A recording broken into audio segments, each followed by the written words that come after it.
बहू से नफरत। जरूर पढ़िएगा, बहुत अच्छी कहानी है और बताएगा आपको कैसी लगी।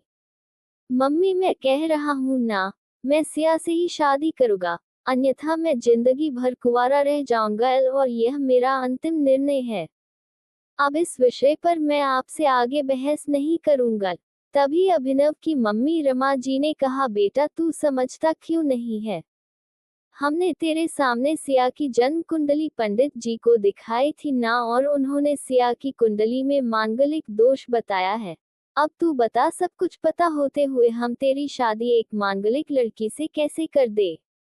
तू जानता नहीं कि मांगलिक दोष वाले की जीवन साथी की मौत जल्दी हो जाया करती है, इसलिए तुझे मैं समझा रही हूँ, तू भूल जा सिया को। रमा जी ने अभिनव को बहुत समझाया, पर अभिनव का कहना था कि जब मैंने सिया से प्यार किया था, तब मैंने उसके साथ प्यार करते हुए जन्म कुंडली का मिलान नहीं किया था, ना ही मैं इन मिलानों को मानता हूँ, इसलिए अब बस मैं शादी करूंगा तो सिर्फ सिया से, और यह मेरा आखिरी फैसला है। आखिर रमा जी को अपने बेटे की जिद के आगे झुकना पड़ा और पंडित जी के द्वारा बताए गए अनुसार सिया के मंगल दोष को दूर करने के लिए अभिनव के साथ शादी करने से पहले सिया की शादी एक पेड़ के साथ करवाई गई और उसके बाद सिया ने अभिनव से शादी करी।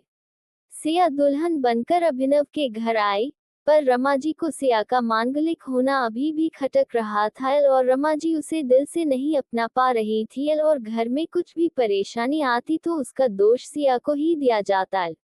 लेकिन सिया पढ़ी लिखी संस्कारी लड़की थी और वह अपनी सासू माँ से मिले इन बेवजह आरोपों को अपने दिल से नहीं लगाती थी, और ऐसे ही ससुराल में उसके दिन कट रहे थे। एक दिन अभिनव ऑफिस से जल्दी घर आ जाता है।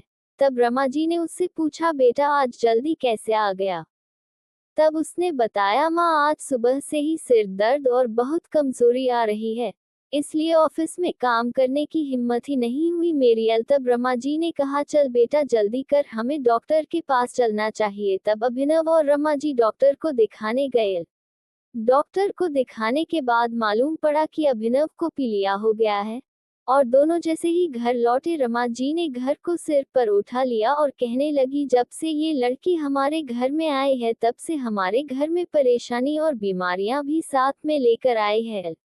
इसके कदम ही अशुभ है। अब देखो, इसका मांगलिक दोष हमारे बेटे पर भी असर करने लग गया है। कल को अगर मेरी बेटी को कुछ हो गया तो कौन जिम्मेदार होगा? तभी सिया ने कहा, मम्मी जी प्लीज, और कितना नीचा दिखाएगी मुझे? आज तक मैं चुप रही, क्योंकि पापा ने यही सिखाया था कि बड़ों के आगे ससुराल में जवाब मत देना, पर आज तो आपने हद ही कर दी है। अगर मैं आज नहीं बोली तो जिंदगी भर खुद को माफ नहीं कर पाऊंगी। मम्मी जी, अगर आप पंडित जी पर भरोसा नहीं करती थी तो उनके कहे अनुसार आपने सारी मांगलिक दोष निवारण की विधि क्यों करवाई? क्यों पहले आपने मेरी पेड़ से शादी करवाई? दोष मेरा मांगलिक होना नहीं है, बल्कि दोष तो मेरा आपकी बहू होना है, क्योंकि घर में जाने अनजाने में कुछ भी परेशानी आती है, उसको आप मुझसे जोड़ देती है, और जब कोई सास अपनी बहू से सिर्फ नफरत कर रही होती है तब ये बहू दोष बेटे बहू को नहीं पूरे परिवार को परेशानी में डाल देता है। और इस बहु दोष से मुक्ति भी सिर्फ सास ही दिलवा सकती है। बहू को अपनी बहू माने, उसे दिल से अपनाए, उसे भी सम्मान दे और यह महसूस कराए कि वह भी इस परिवार का सदस्य है, नहीं तो बहु दोष मांगलिक दोष से भी ज्यादा पीड़ादायक हो जाता है। सिया की कही हुई बातें रमा जी के दिल को झकझोर रही थी, और उन्हें मन ही मन पश्चाताप भी हो रहा था। उस समय उन्होंने सिया को कुछ भी नहीं कहा।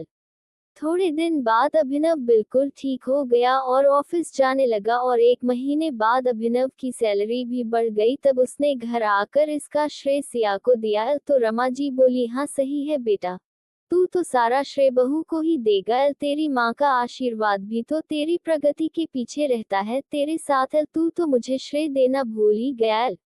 तब अभिनव ने कहा, माँ इस बार सिया का मांगलिक दोष मुझ पर और नहीं मेरी तरक्की पर नहीं लगा, और माँ जब हम बुरी परेशानियों का श्रेय सिया को देते हैं तो अच्छे कामों का श्रेय भी तो सिया को ही देना चाहिए, तो इसलिए आज का सारा सिया को जाता है। अभिनव ने हंसते हुए कहा। तब सिया बोली, अभिनव तो क्या तुम भी मुझे ऐसा समझते हो? तब अभिनव ने कहा, नहीं सिया, बिल्कुल नहीं एल, बल्कि मैं तो माँ को ये समझाना चाह रहा हूँ कि सुख दुख हमारे जीवन का हिस्सा है, और कभी जीवन में खुशियाँ आती है तो कभी गम भी आते हैं।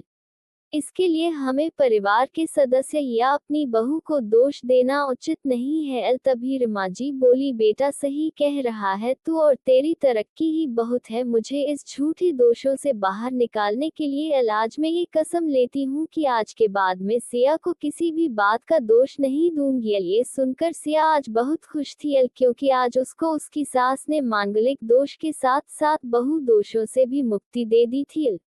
कैसी लगी कहानी दोस्तों, जरूर बताइएगा। सब्सक्राइब, लाइक, कमेंट जरूर कीजिए।